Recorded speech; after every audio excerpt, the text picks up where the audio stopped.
Welcome everyone.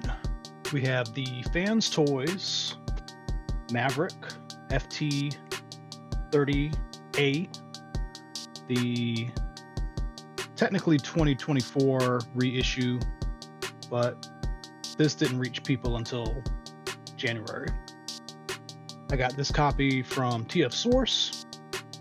When this reissue was solicited, it went out of stock pretty quick across many retailers, and I haven't checked to see if now that these have reached the States, if there are extra stock. But at the time when the pre-orders went up, the entire reissue crew just went out of stock very quick.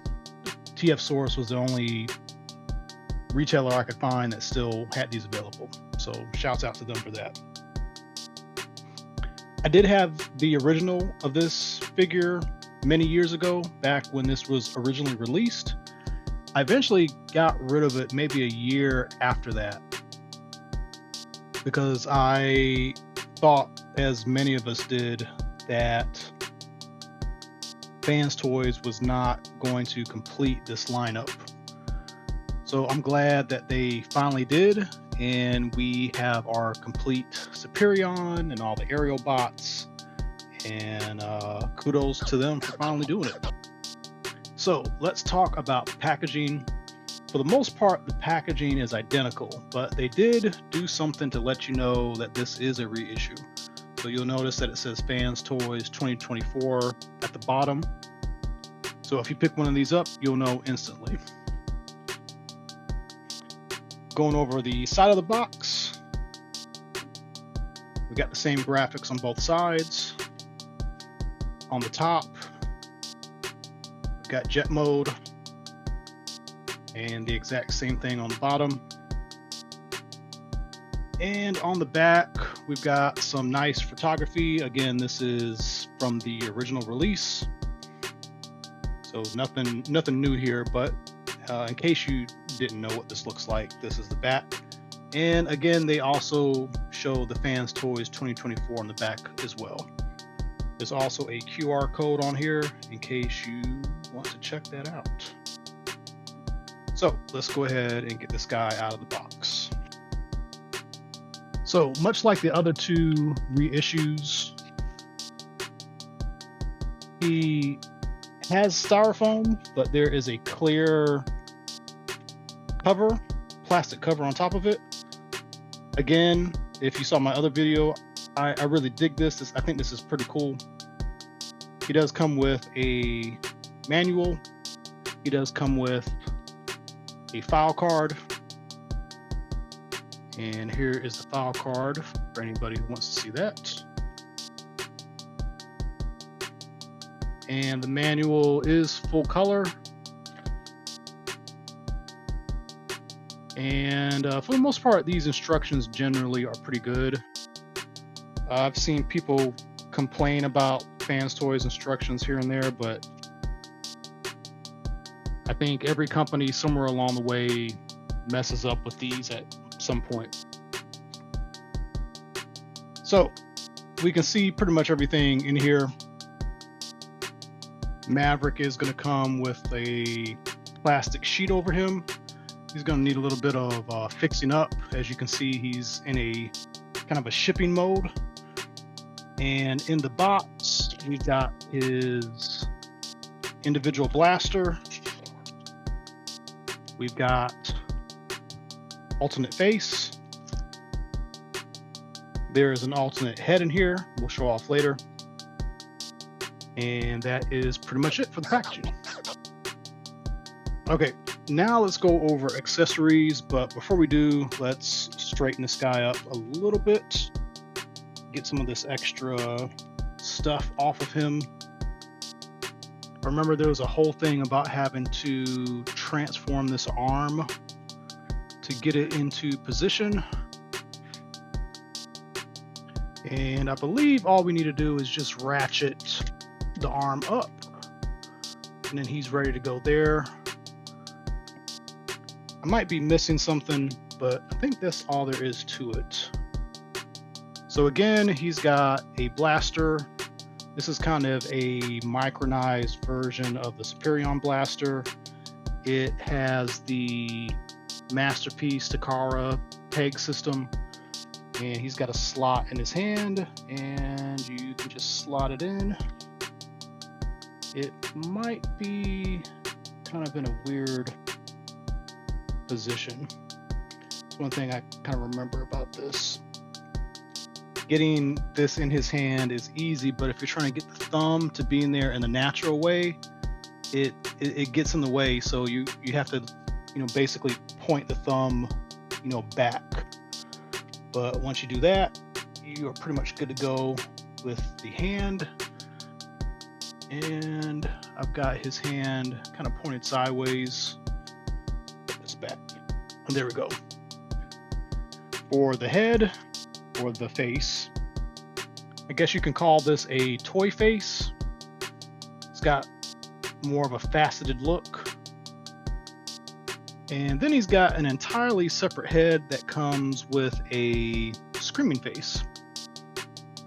I don't know how often Fans Toys did this, but this is not a common thing that they do, at least anymore.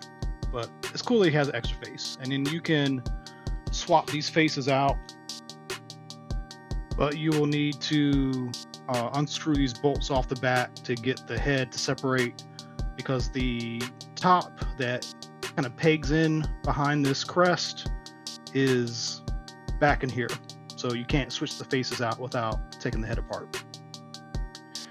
And so that is the accessories. And then one last thing that I overlooked, something that you're going to need to deal with as part of the shipping mode, is that these pieces are kind of pointed out. They need to go back to the side, and it might take a little bit of work. I don't know if you have to untransform anything to do this properly, but this needs to hinge backwards. So here's the side where it's pushed forward, and here's the side where it's tucked back, and you can kind of see it does need to tab in right there to be proper, but it's just something to be aware of to get your figure in its full posed robot mode. For articulation, I'm not going to go into too much detail. I will say my initial thoughts about holding it, it's sturdier, it's like the joints are stiffer, not in a bad way, but not loose. The copy I had seemed to be quite a bit more just floppy, not overly floppy, but just in general. And this copy, it's got very strong ratchets. It just feels like they did something to tighten up the QC a bit. It feels very premium. And not that the original version didn't feel premium, but I just remember handling it, and it was just I just kind of remarked on how heavy it was, but yet, it was kind of like a loosiness to the joints.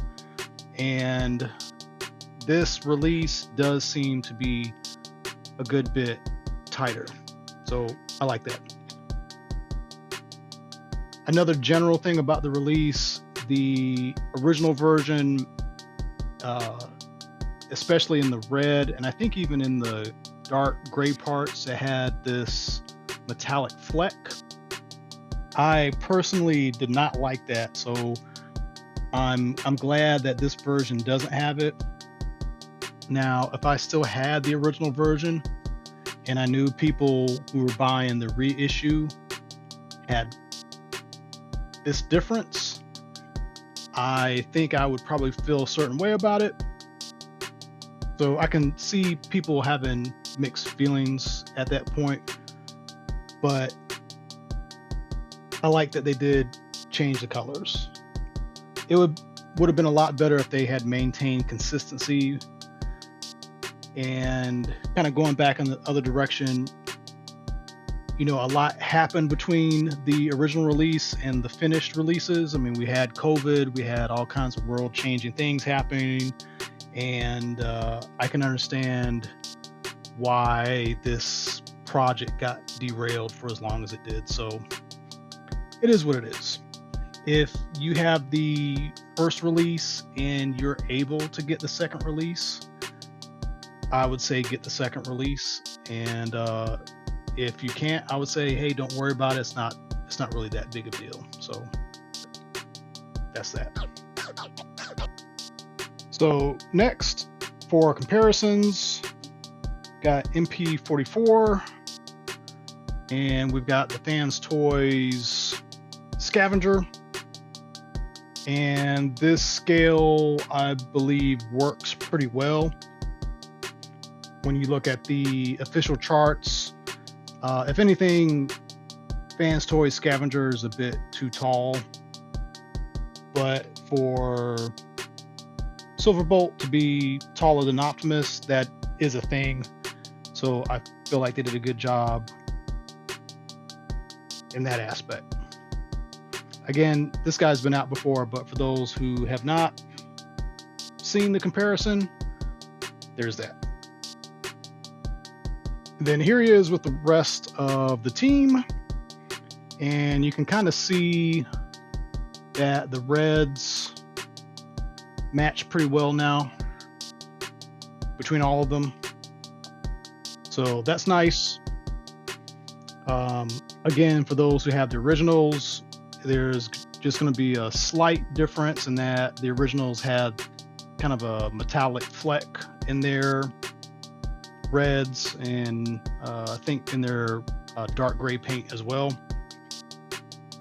But this is the reason you bought these, hopefully, unless you just wanted Maverick by himself, is to complete the team. So now we have them all together. And then here he is with the QQT separation kit. So you can go all the way out and have all 6 of these guys displayed. Thank you for watching. If you haven't done so, please like and subscribe. I really appreciate it.